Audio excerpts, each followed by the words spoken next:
વડોદરાના Varasiya ring road વિસ્તારમાં આવેલી મહાલક્ષ્મી સોસાયટીના રહીશો પ્રાથમિક સુવિધાઓને લઈને રસ્તા પર ઉતરી આવ્યા। વારસિયા વિસ્તારમાં રોડ રસ્તાની સાથે દૂષિત પાણીની સમસ્યાના કારણે સ્થાનિકોમાં રોષ જોવા મળ્યો છે।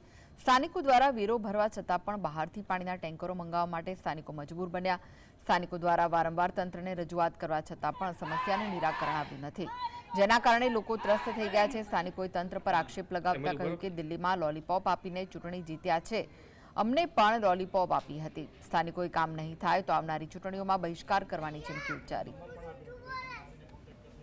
અત્યારે તો ચોમાસું બી નથી તો બી આ પ્રોબ્લેમ છે અને બહુ જ ગંદુ પાણી છે।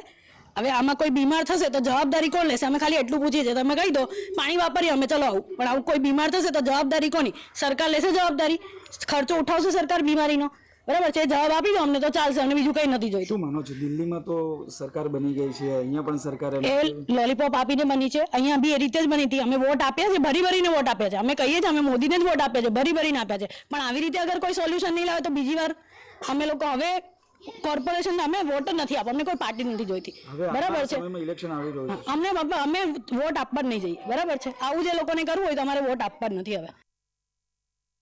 અહીંયા ઘણા દિવસથી અમાર પાણીનો પ્રોબ્લેમ છે, વારંવાર પ્રોબ્લેમ આ મને જોવા મળે છે।